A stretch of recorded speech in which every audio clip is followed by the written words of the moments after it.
Hello, everyone, and welcome to episode 28 of Sights on Sinnoh, the Diamond and Pearl anime podcast leading up to Brilliant Diamond and Shining Pearl. Today, I am joined by Manny. How's it going? Pretty good. We've got, as of this recording, a couple of, I guess, news info with the trailer for Pokemon Master Journeys and a new arc for the Sub Watchers, which I'm definitely excited about. A returning character. I can't wait to Yeah, see those episodes when they air. I totally forgot about that, but that's totally true. We now have the confirmation that Dawn is going to be making an appearance in the ongoing anime. So, Master Journeys is the new season coming to Netflix for us, and I think it's already out in Japan. Is that right? This episode, I believe, airs on the 26th of July, and then the next week after as well. Got it. Yeah, Okay. 'cause it's a two episode arc. Cool. I always like to see that. I think the last time we saw Dawn return was in Black and White, if I'm not mistaken. Yes. But I don't think she's come back since then, so that'll be interesting to see. We already have some promotional art for her, which looks cool. Piplup, of course, is making a return appearance. And it'll be fun to figure out what happens with them as they reunite in Kanto, I think, which, as far as we know, Dawn hasn't been to before. Unless they don't go to Kanto, because No, Journeys goes all over the place, yeah, right? I think they mentioned they went back to Sinnoh. Oh, they do? Which would Okay. yeah, which would make sense because Mm-hmm. lately a lot of the episodes have been taking place in Sinnoh. I think that's just to get prepared for the games that are coming out. Definitely excited for those. Totally, yeah. And kind of jumping into this week's episode, we'll be covering 48. No, Yes. yes, technically. Okay, so here's the distinction that we had to make. And I was talking about Manny briefly before. This is officially episode 48 for the English version of the anime. But the reason I say that specifically is because it's technically episode 49 in the Japanese version. Yeah. In the Japanese version, episode 48 is actually a used I forgot the word, but they kind of went through what the season was Mm-hmm. had gone through so far. Oh, a recap. It was Yes. a recap episode, and it was, I think, a 1 hour special. And when episode 49, which is the one that we're reviewing, aired, it aired as a 2 hour special, I think, along with episode 50. Got it. Okay. Yeah, so the Pokemon anime in Japan, they really like to do specials from time to time. They Mm-hmm. have like kind of like this game show series that they have as well, which is pretty cool. And I wish I could find it dubbed. Looks like they make a lot of important announcements, and sometimes they'll show like special clips for new movies and things like that. And they play really fun games. So yeah, they Yeah, usually have these kind of specials from time to time. and I found out about these specials a short while ago, where apparently there's stuff that happens at the end of the whole Sinnoh arc that kind of informs where some of the characters go. And I was like, what? Why did they show these ever in the US? Like, this is useful. Like we get one of Yeah, Brock. there's definitely a lot of stuff that isn't brought here that like Mm-hmm. would be really cool to see. Yeah. And I wonder what the thinking for that is as to why they choose Mm-hmm. not to air them. It could just be syndication restrictions, maybe, that they need to like fit it within the seasons, and like they're just out of time to like do the new dub version of that for some reason. But what's good is that episode 48 here is purely old footage of everything that's led up to this point in the season. So if you just been watching it along, you're all good to go. But um there isn't anything that's special about this necessarily. So That Yeah, means we can go and into the American version or the English version of the anime completely fine. yeah, but I do like that they advertise these ahead of time. In the anime Black Clover, I don't think they announce when they do these kind of recap episodes. Yeah, and they So happen that kind of there's frequently. there's like more than three where it's like they leave off and they recap and you're just like, oh, I guess I Right. gotta wait another week. Yeah, and for Pokemon, the last time that this happened was in the Advanced Generation arc, which was like 200 episodes before this, and they also skipped it in the overseas syndication. So very rare that we've seen this, and both times of the American version that we got was just like, we'll just skip it. We don't need this, which is nice. Oh, I was just gonna say I'm excited to dive into this episode. Totally, yeah. It's a really fun one and a very Dawn focused episode, as you could probably tell from the title, which is Dawn's Early Night, and a blurb that reads, as our heroes make their way through Hearthome City into the Hearthome City gym, they run into their friend Nando at the gym door, who tells them that the gym leader will be gone for quite a while, much to Ash's dismay. But telling them about the upcoming Hearthome Pokemon Tag Battle, Ash and Brock decide to enter that instead as a team. Meanwhile, the Hearthome City Pokemon Contest is getting underway, and Dawn finds herself competing with Nando, Zoe, and Jesselina. So this episode starts off with our heroes just running towards the gym. The last time we saw them, an Abra teleported them to the city limits, basically. So it sounds like we're just picking off like a few minutes after that happened. Ash has all his Pokemon out of his Pokeballs, which is kind of fun as they're all like running right towards the gym. Yeah, those were pretty a pretty fun moment for him and his Pokemon. And you see his eager Staravia just, Mm-hmm. taking the lead and running up to the gym. And who do we see there? Pokemon Bard, or as Yes.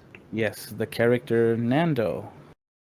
Yes. Nando has appeared, I think, twice now before. Yeah, yeah, First, very early on in the season when he was trying to decide between contests and gym battles, and then decides to do both. And then had him in a very different scene at the Eterna City Museum, where he is under arrest for presumably stealing the lustrous orb, which I find hilarious. Or I think the adamant orb, actually. yeah. Those pretty funny to watch. Yeah, that was a great episode. Highly recommend everyone go watch that or listen to our coverage of it as well. But what did you think about them running into Nando here? I thought it was overall, like with this whole episode as a whole. I thought it was very smart of them to bring him Mm-hmm. in. I was definitely curious as to see if we were gonna see him challenge the gym, Mm-hmm. because I wanted to see more of him on the challenge, the battling side. 'Cause, Right. when we're first introduced to him, he showed off his Pokemon and battling in a very unique and creative and really fun style, and it showed off its strength. So I thought this was gonna be more of a him, centered on him. Even if the title was called Dawn's Early Night, I thought that was just fun pun Mm-hmm. that they decided to use. But yeah, I was definitely excited because I thought, oh, he's gonna challenge the gym before Ash does, and we get to see a bit of him, and maybe Ash will learn from him as well and apply some techniques that Nando has. Oh, okay. So did you fully expect the gym to be open? Yeah, Okay. definitely. Yeah, the minute I saw him, I was like, oh, this is probably gonna be a gym episode. Mm-hmm. So yeah, Right, and I find that really interesting because if you do play Diamond or Pearl, the gym is closed actually when you get here in your first visit to Hearthome City. okay, yeah, I figured as much. I assumed. But you know what's even more interesting? For Platinum, they changed it, and you actually can challenge the gym right away. Specific reasoning for that? No, as far as I know. They're just like, let's just open it. Yeah, it's very Okay. much like in Hoenn, where the fifth gym is technically the first one, but you can't get to it. Here it's the third one, but you aren't allowed to challenge it until you have beaten 4 gyms. So you have to come back around 2 more times until you can challenge it. It's kind of like XY. 'Cause I'm trying to remember if they did it in the game. I do remember in the anime, Ash doesn't challenge Thunder type gym until he gets 4 badges. In what? Oh, yeah, in Why? Kalos, right. It's in Kalos. They did that in the game as well. I'm not. No, in the game, well, eh, I don't really kind remember. of. Like, you take on one gym first, and then you get to Kalos, and I think the gyms just close. Like, I can't remember the exact explanation, but you basically just have to wait for it to come back uh, online, and that's when you go to all the other gyms. But very Okay. similar, where the fifth gym Yeah, is the yeah. one that's behind other gym badges before you can challenge it. And then, yeah, so Diamond and Pearl, it's the fifth gym. And then in Platinum, it just becomes the third gym for some reason. I think it's kind of cool that you do see a gym and can't challenge it initially, because to me, it kind of adds mystery to it and maybe a sense of accomplishment once you are able to go inside and find the gym leader. Yeah. I think that's what I liked about Meridian City Gym. Mm-hmm. That it was like, man, when am I gonna get to this Right. gym? And the whole plot of finding out who the gym leader is. Yeah, things like that are always very cool and very. They make a like an appetizer. You're waiting until you can Mm-hmm. finally challenge or see, in this case, see Ash challenge it, and I'm assuming it's gonna be a ghost type gym since there was a drift blim. Yeah. Okay, cool. Good I saw, guess. yeah, I saw the drift blim on Mm-hmm. oh, okay, ghost type. I don't remember who the next ghost gym leader is after this. I think it's Acerola technically, because she's more of a kahuna or something. Mm-hmm. Trial captain. She's a trial captain. Acerola in the Alola region is the next gym Yes. leader-esque character that does ghost types. Before they're lost in the sense of defeat that they got all the way to Hearthome and Ash can't even challenge the gym. That's when Nando tells them about the tag battle, which is apparently a world famous event that people come from different places around the globe to participate in. And Ash and Brock are like, all right, well, let's do that. That'll be fun. And Dawn remembers that she has the contest to sign up for. So she races over to the hall to register. And as she is kind of going through the crowd and getting into the center, she runs into Zoe, who's tending to her Pokemon. And this is when she introduces Nando and Zoe to one another, where we have a very, I think, predictable interaction. Really? Yeah, because I'm not sure if you remember this episode in Jubilife City when Zoe meets Ash for the first time and assumes that he's just a coordinator, only to find out that he's really a gym battler, someone going to compete in the Pokemon League. She gets mad. She's kind of upset that he is participating in both. And Nando Yeah. is doing that as well. Yeah, that's true. I do remember that episode, but I guess it slipped my mind that Okay. she would react that way. So I was not too surprised, but I kind of knew she would get mad just because of her being a coordinator. Mm-hmm. And we see like she's very passionate and she's the type that like, hey, either focus on just this as a whole or don't even bother focusing Yeah. on. Yeah, because for her, I feel like it's kind of insulting the art of Mm-hmm. being a coordinator. Totally, yeah.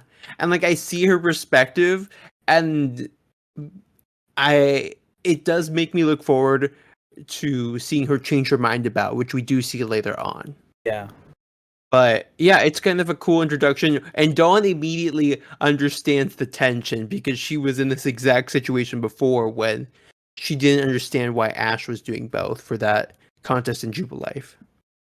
definitely. She was definitely like, "Oh no, my two friends are fighting. What am I gonna do?" Yeah, it's like, no, you're supposed to like each other. Yeah.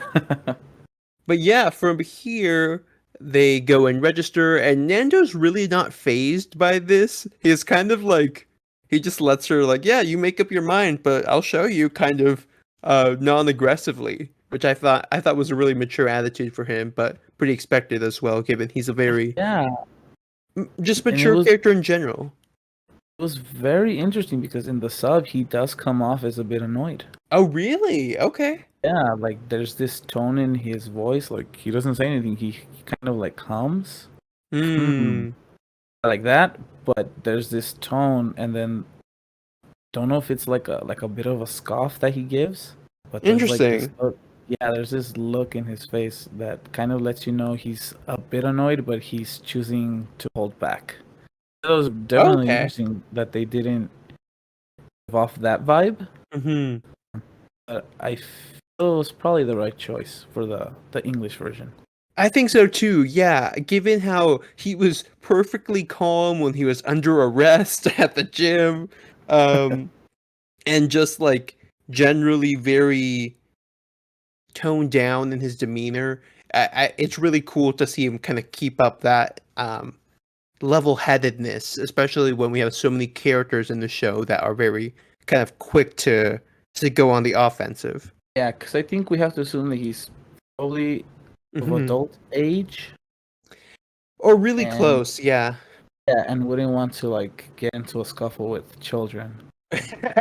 True, very true. Yeah, so he's choosing to be the bigger person. Exactly, yeah. Here, Dawn is very excited about double contests and Zoe because Zoe's the one who taught her, as we talked about last time, all about the performances. And while this is happening, Jessie gets ready on her own to enter the contest, but actually opts out of using her own Pokemon, Dustox and Viper, and instead enlists James's Pokemon somewhat unwillingly to join her instead. So she'll be using Cacnea and Mime Jr. in this performance. Yeah, and once again, they switch the actual manner in which she does it because in the sub she asks James for permission. Oh, okay. Yes, the character Musashi, which is Jesse, is "Can I borrow your Mime Junior?" And whereas in the English she's like, "Oh, Mime Junior will be a good choice," and she takes it from him. Yes. So again, I felt another great choice because that's who Jessie is. She's kind of she doesn't like to listen to the opinion of James and Meowth, Mm-hmm. whereas the Japanese culture is more polite in the way they do things. So that's probably why they did that. You can hear kind of the despair in their voices, and they're like, "Man, I feel sorry for whoever else, Yeah. she's gonna hire," and it ends up being James's Kegnia. So we see another example of Jessie using the other Pokemon on her team as well. Yes, and she specifically says in the dub that she doesn't want to use her Viper and Dustox because they let her down when battling Yeah, Zoe in an earlier episode. Did they mention that in the dub version? yeah, Or the sub version? definitely did that. Yes, the same. Definitely was word for word. Is like they're fired because they lost to that redheaded. Twerp. Uh, yeah, twerp. That's funny. Okay. So cool. So there's some consistency there, just a little different Yeah, presentation. it was pretty much word for word, but just some slight nuances they changed. Got it. Okay. This look at some of the participants that we'll see in the contest. We cut to the next day where the stadium's opening and we see everyone getting ready. Dawn is kind of checking in on her Pokemon backstage, And she admits to Brock that she's still pretty nervous about going in to do double performances. Yeah, and again, I'm gonna keep referring to this up. What I thought was pretty cute was when she was checking through her Pokemon. She would tell him the same thing. She would go, Piplup, don't worry. Neri, don't worry. Oh, Chirisu, don't worry. Weasel, don't worry. And she spoke, and then at the end she said, "Don't worry." So oh, so that that's was hilarious. I thought that was a pretty cute, like, kind of telling him not to worry, but you can tell that she's worried a bit. Yeah, Yeah, so I thought that was a pretty cute moment for her in the sub. that's cool because it's very much her, like, more like talking about herself, telling her not to worry by kind of projecting that on her Pokemon. Yeah, you kind of get a glimpse that she's a bit overestimating Hmm. everybody else, and we kind of get that when she first runs into Zoe. Hmm. And that's when Zoe tells her that she needs to show off her Pokemon. It's not about Yeah, showing herself off. exactly. So we kind of get that this is a very maybe not paying attention to what she should be focusing on. Right. And in the version that I watched for the dub, she just goes like Piplup check, Pachirisu check, etc. And Yeah, then she goes like I'm here too. And that doesn't feel like it has as big as an impact as what you described, where she's telling people not to worry. I feel like they could have fit it Yeah. because they're showing her Pokemon. Mm-hmm. They weren't really showing her like her mouth. Right. So I was gonna say that too. Yeah. maybe they kind of wanted to emphasize more on that she's kind of overestimating the whole Mm-hmm. contest, Or already thinking ahead. like underestimating how difficult it'll be. Yeah. Okay. She kind of feels like she already has this victory Mm-hmm. and it hasn't even started. So Yeah, it's a very.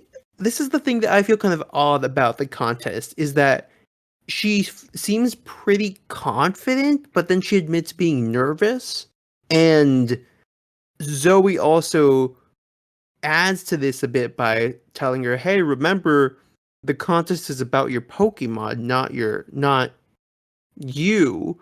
So it's already kind of ambiguous as to what is going to go wrong for her. yeah, And they definitely tell you like kind of focusing more on herself.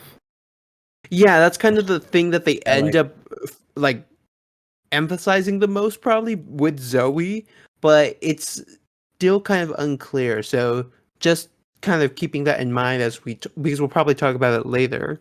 That's kind of the setting that we have for what Dawn is going to look like as we go into this contest. But yes, and yeah. before we do, would you like to score these performances? Oh, sure. Yeah. So we have 4 performances here to score. Yes. From Nando, Zoe, Jessalina, aka Jessie, and Dawn.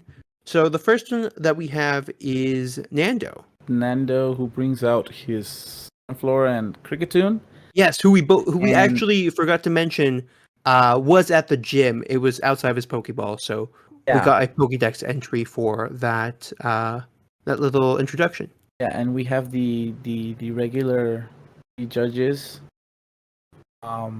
remarkable, which who in the sub his catchphrase is "Yeah, I like it."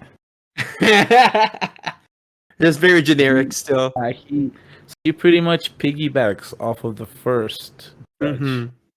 Is what the joke is. So like the judge will say like, you know, oh, this Pokemon looks so elegant. I really liked the way that so and so did this and that, and then the second judge will be like, yeah, I like it. Yeah, so that's his catchphrase in the sub. And what about you? Did you like this performance from Nando? I thought it was okay. Mm-hmm. Could have made the grass whistle and sing sound a little more better. It kind of sounded like muffling singing. I did like the whole seeing of the music. You can see the notes. So that was my note actually, is that you could see the notes, but they also came out of ball capsules that had these notes. So to me, it was actually kind of undercut because the ball capsules had such elegant musical visualizations that Mhm. the actual visual part of their performance didn't live up to what the ball capsule introduction was. Okay. Yeah. Well, I mean, I like the visual better Hmm. than the actual sound. I don't know what that sound Yeah. was. Yeah, same. I'm like, Um. what's this supposed to sound like? Yeah. And I feel like they switched the music that was playing in the background, the sub, because the sub actually made it sound good. Oh, okay. Yeah, I think the tune that they were playing was actually going along with the Pokemon were doing, which made me Interesting. mind it.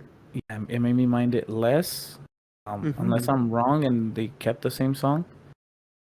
But as a performance, I would probably give this a 5.5.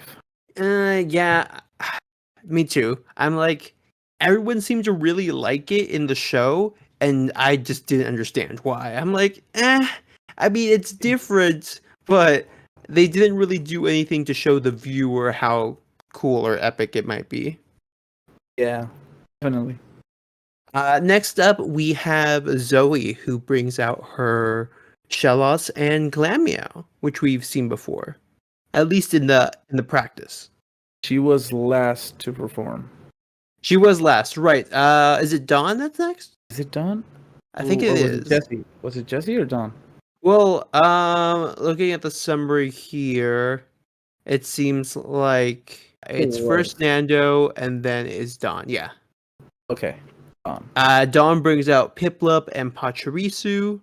Um, and they come out using Sweet Kiss and Bubble Beam, which encases each of the hearts in these bubbles somehow. Don't really get it, but I'm like, sure. And then Piplup uses Whirlpool, which Pachirisu surrounds with a discharge, and then it like hits the Whirlpool and just lets off a flash of sparks that come down. Yeah. Wasn't a fan of this performance. I did like the kiss into the bubble. Oh, okay. I wish she would have done something with that and more. Hmm. Kind of just disappear. Yeah, like they just move on to the next move that they do. Yeah, and the visual of the whirlpool with the what was the move Discharge. discharge. I always confuse it. Look like two separate moves. All Yeah, right. there wasn't a lot in sync there, but I did kind of like that contrast. Um, Okay. because they're both very, at least in the anime, they're both very powerful moves, and they shouldn't work together. But the fact that they kind of coexist is neat.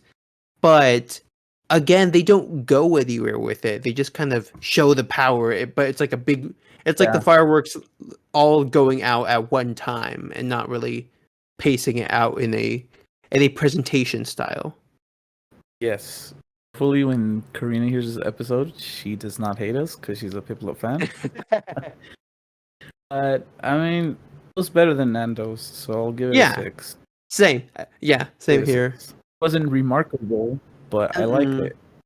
Yeah, it was like, oh, that's neat. Though we do cut to Dawn's mom's face, and she seems kind of concerned, which to me was like, okay, I was right in my judgment here. Is it me or does she look super young? Johanna? Yeah. Yeah, I would say that she kind of. I don't know if it's just this episode, but her face does seem No, kind of. no, because I didn't mention this last time I was on when Huh? watching Malice in Wonderland. Yeah. She looks super young. Kind of threw me Oh, off. really? Yeah, I don't know if they just don't bother to draw her well, or Maybe. it's just something about her face that makes her look like a child. Yeah, I kind of see that too. I'm like, maybe they made her face too round. That could I, be it. but yeah, so we'll see. But I that did feel slightly off in the cut to me. Maybe it was also just very Yeah. zoomed in. So we'll see there. But the next performance is Jessie, I believe. I said yes, Jessalina. Oh yeah, sorry, Jessalina. Yes, that Or in the sub, Candy Mussolina. Candy Miss. Oh, so that explains the candy, like Candyland kind of aesthetic that she has. Yeah, definitely. Cool, cool. And she brings out Mime Jr. and Cacnea using the Star Ball capsules. And this is part of the cold open for this episode, actually.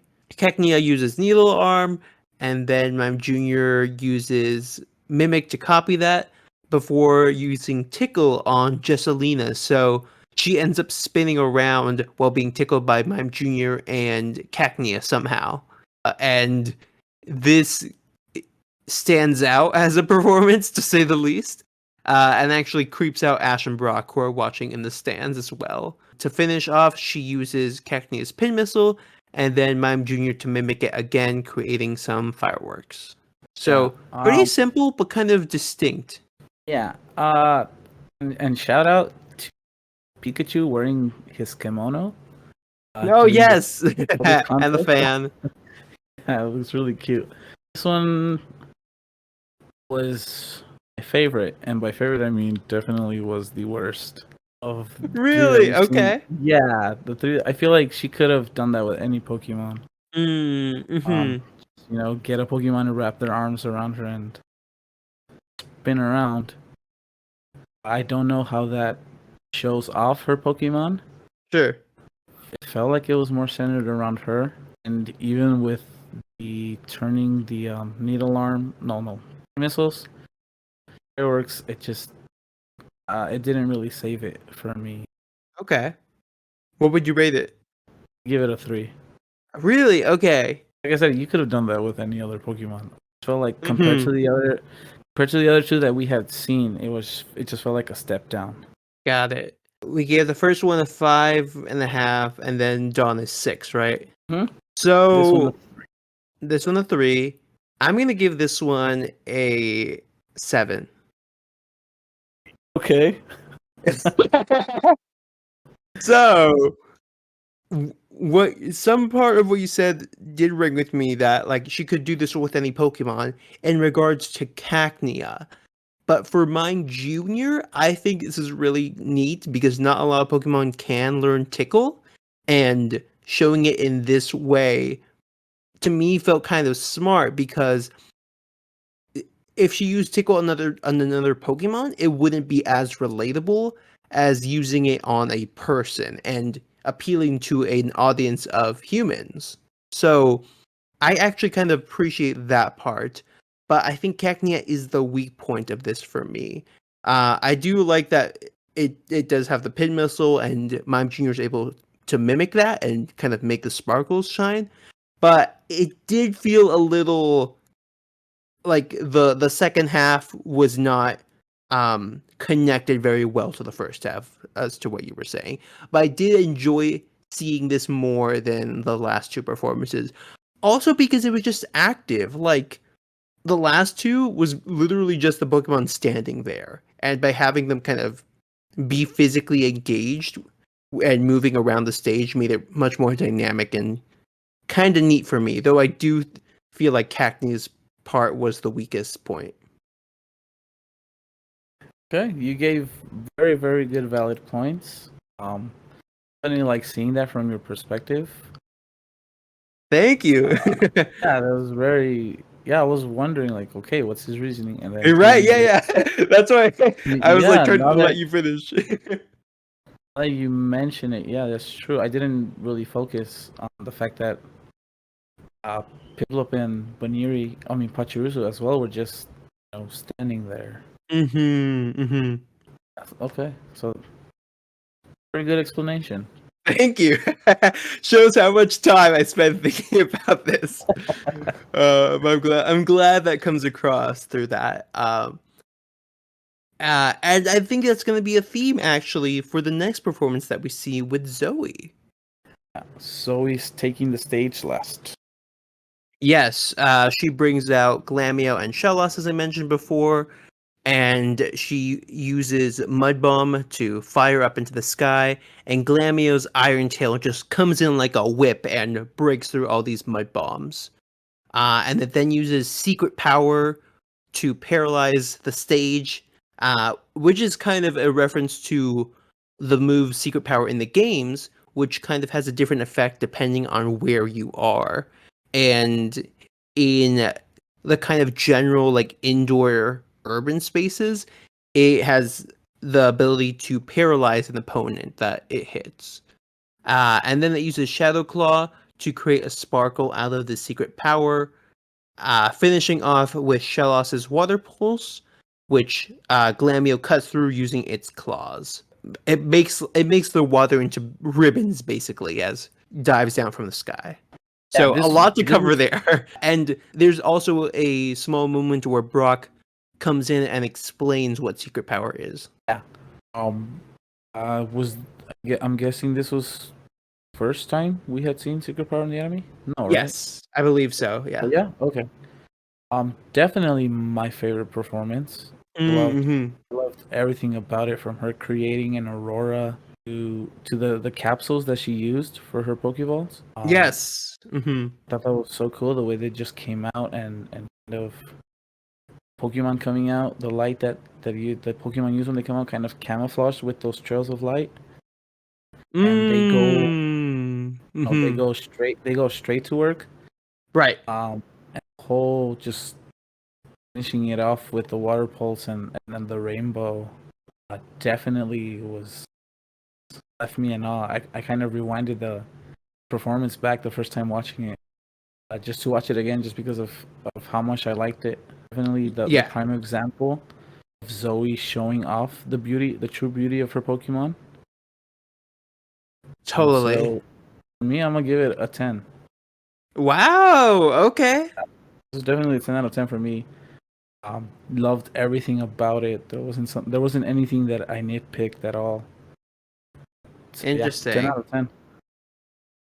Okay. So I really like it for some of the things I mentioned before, in the fact that it's very dynamic. You see them using a ton of moves is another factor as well, because in the last two performances, Dando literally uses one move or like one turn for each of his Pokemon. Dawn uses 2. Jessie uses 3-ish. And then here she uses like all the moves that her Pokemon has, basically. Yeah. And while I do like it a lot, I think it's kind of hard to judge it for trying to do so much as well. I mean, it's hard for me to give it as high of a score as I might have, because she wasn't like limiting herself to just like using some moves and focusing on those. She was kind of going all out. And because I know of some other performances coming up as well, I'll probably settle on an 8 for this one. Okay, that's fair. Yeah, like definitely best out of all of these. Yeah. And I think for the most part, what people are supposed to, well, I don't know actually, because we'll talk about this later. But generally, it is kind of cool to see multiple coordinators do their performances, because usually we only see like 1 or 2 in the contest, like Dawn and whoever her new rival or new character is. But in this case, getting to see all 4 very distinct styles was nice. Yeah, I was definitely to watch what each brought to the table and how they approached the double performances their own way. Yes. And then we cut to backstage where they're waiting to be scored. Dawn is really confident and already planning to use her Baniri and Weasel for round 2. She even says that she's going to battle Zoe in the finals. Which is already like what this episode does a lot, and I think it's okay given the fact that the title of the episode kind of gives away the plot here, is foreshadow what's going to happen with Dodd by making it very obvious that like she's making promises and assumptions that she has no idea of at the moment. Yeah, and I think she also makes a comment that she's definitely gonna win the Grand Festival. which again Zoe kind of had to bring her back down to Yeah, earth. That comment. exactly. And what brings her down even more is seeing on the screen that all 7 of the spots have been filled and she's not on there. Nando's made it to the second round, Zoe's made it to the second round, and now there's a moment of suspense before seeing who is the 8th contestant that's going to make it to the second round, and it is Jesselina, not Dawn. And Jesselina Yes. celebrates and goes off gleefully happy about her victory, while Dawn is distraught and even kind of mad as Ash and Dawn try to comfort her backstage. Yes. Will's argument defending Jesselina's performances was enough for her to be pushed through the second round. I'm the Yeah. reason Dawn didn't make it and Jesselina did. Yeah.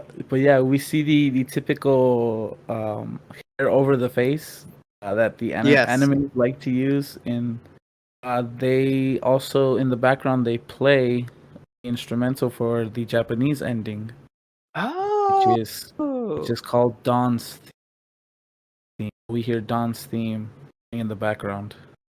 Interesting. Okay, I didn't know that, but that's cool because the music choice is really nice here. Yeah, really added to what happens because we see that they're kind of trying to cheer her up. They're telling her, hey, you did a good job. You put you're all into it. Doc told her you were in sync with your Pokemon, and she goes, yeah.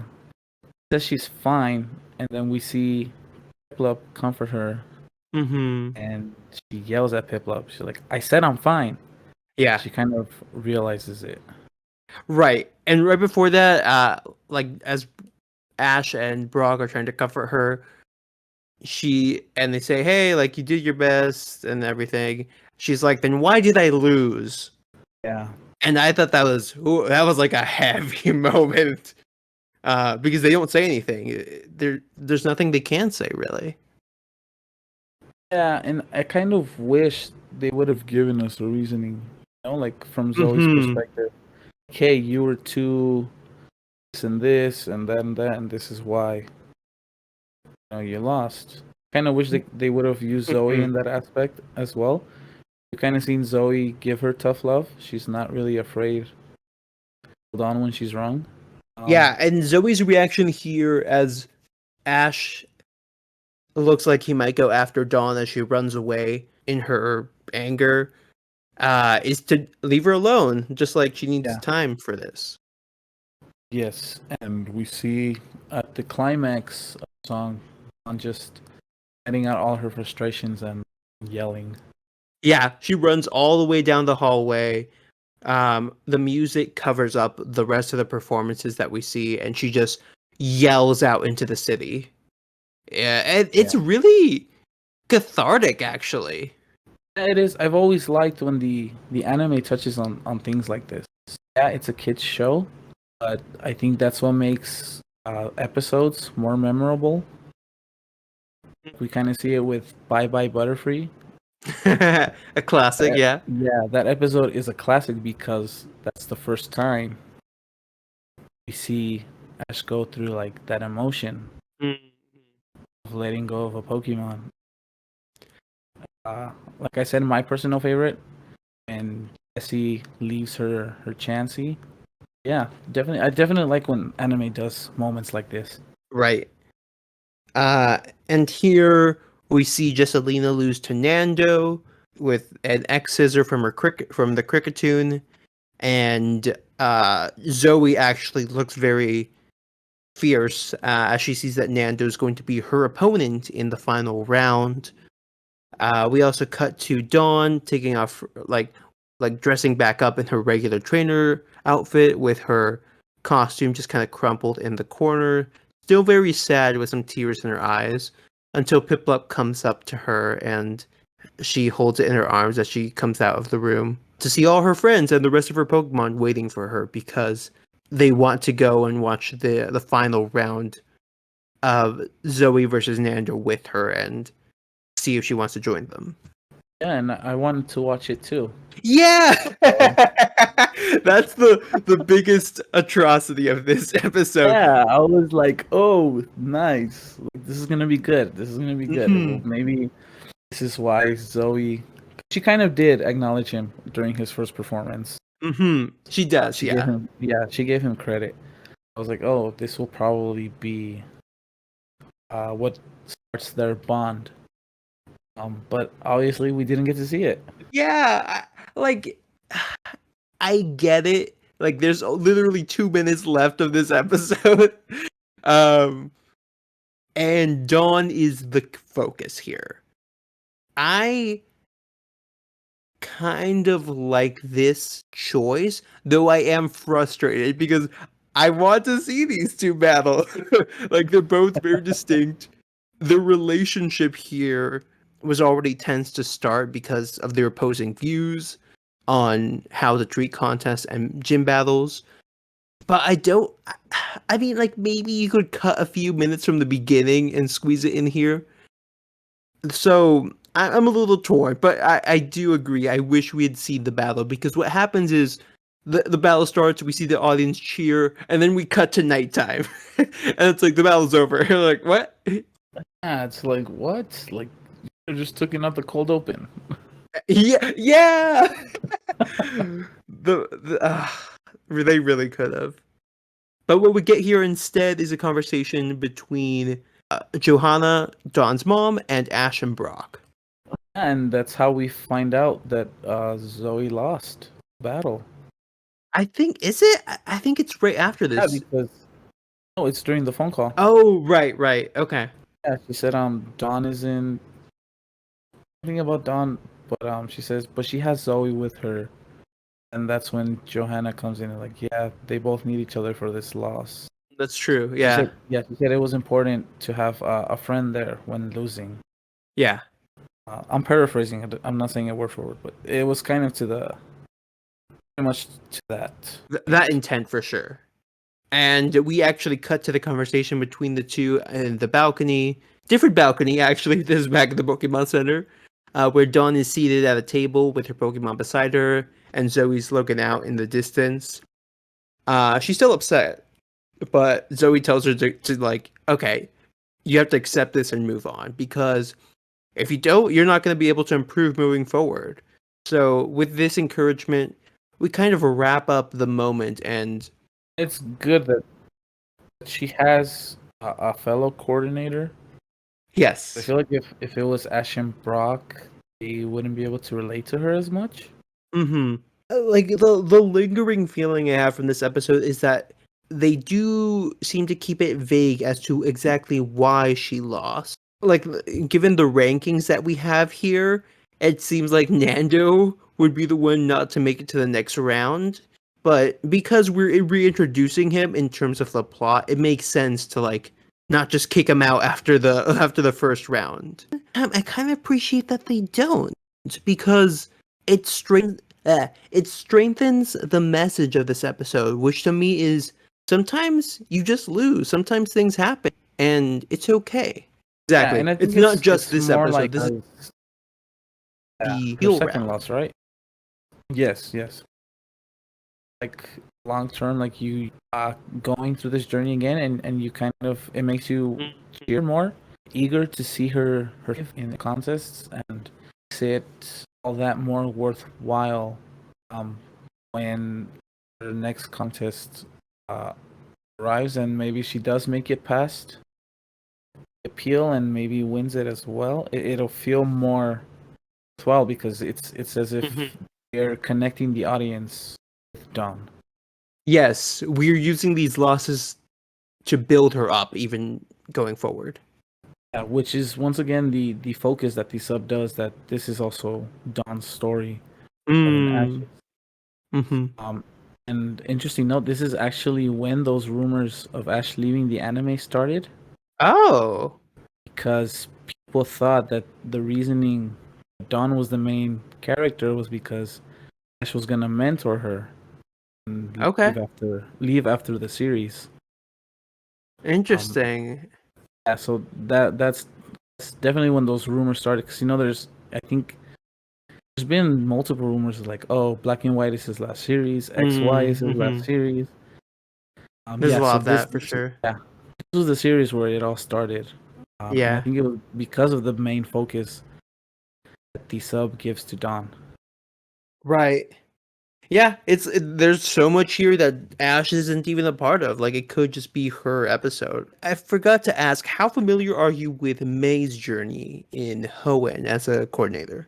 Do you remember some episodes? I don't remember a lot of them. Okay. I feel like she won her first, right? No, she lost her first She also battling lost her first. Drew. Yeah, also her rival. I think a lot of what you mentioned about how Dawn has another coordinator friend in Zoe helps her develop a lot because May has Drew kind of. She just doesn't like him and he kind of antagonizes her a lot. Drew was the green haired boy, right? Yes, he had the Roselia Okay. and They were my first official anime ship. yeah, I can see that. There are a lot of people Yeah. ship. If you just look on YouTube, you'll see what I Okay. mean. I think they were like the first anime characters I ever shipped. That's funny. Yeah. Yeah, I think a lot of people are in that boat for sure. They don't really have a lot of kinship until later on in the season. Yes. Like I remember much that. later on. It's a lot of her running to places and Drew being like, "God, you're so dumb." Yeah, I do remember that. And like he at some point he does kind of start believing in her when she beats him, I think at one point. May feels too much like Ash in some aspects. And I think that's what I like about Dawn is that her arc feels very personal to her character. Yeah. I like May, but there's just a lot Yeah. that Dawn executes on, and it might just be, hey, this is like their second chance. Like the writers were still trying out what to do with May. They brought Max along, and we're just figuring out how contest works, or how contest worked. And then in this case, they have that experience. Yeah, because contest wasn't really her first choice, right? No, when May Like started, she didn't even want to be a trainer. exactly, she didn't want to be a trainer. She No. just wanted it as an excuse to go travel, and she just decided like to join Ash and go do all the gym battles with him. But before they even get to the first gym is when she learns about contests and that she wants to try doing those. Yeah, so May and Serena are both the same in which didn't really want anything to do with being a trainer, and through time they found performing and fell in love with it. Whereas Dawn has always wanted to be a top coordinator. Like this was her passion. Right. I guess you could say when she was born, this was what she wanted to do. So I feel like maybe that's why we connect more to her in this series, because we already know that she's passionate about this. We just, as an audience, we want to see her succeed, and I think that's when we saw her fail in this episode.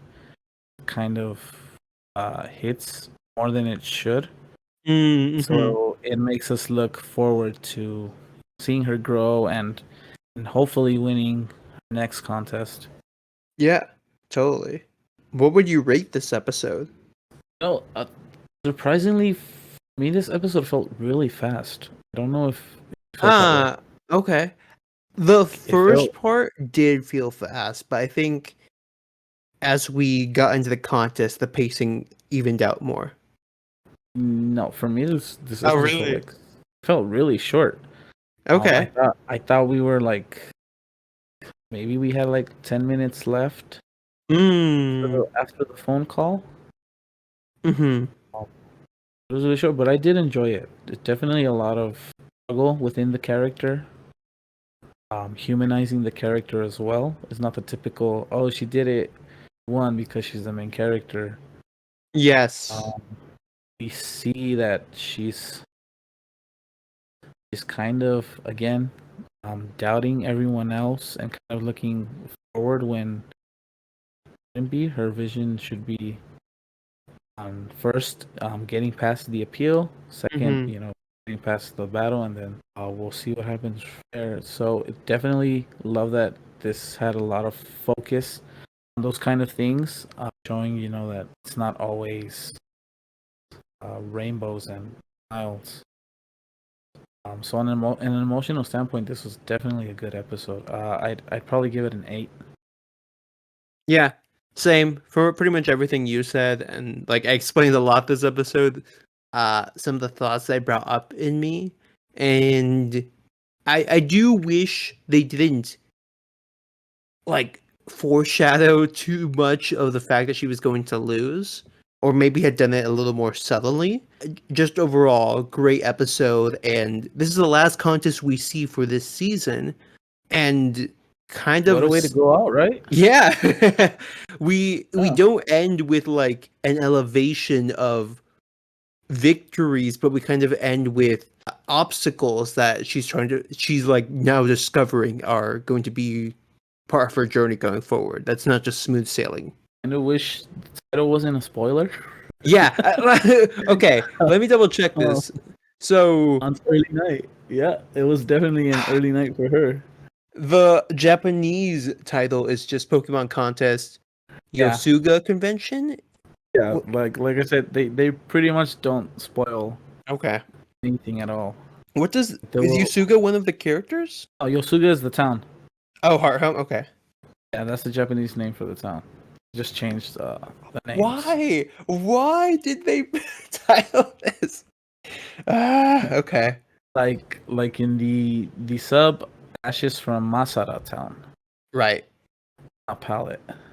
Got it. Yeah, I'm just. It's Yeah. annoying that they deliberately made that change in the dub version. Yeah, they probably could have like an epic encounter or A something double along the lines of that. Dawn's double debut. Yeah, of Dawn's early night. Like, hey, pack it up. I could just call it the most obvious thing. It's gonna be pretty early for her. Yeah, but it's been pretty late for us, and it's one episode, but I'm glad we did this solo because there's a lot to reflect on here for sure. And as always, thank you, Manny, for joining us on this episode of Sights on Sinnoh. Yeah. Always a fun time doing these episodes. Already coming to the end. Yeah, we're getting season. close. Crazy. So definitely looking forward to watching these next episodes because I get to see Brock shine. Finally, yeah.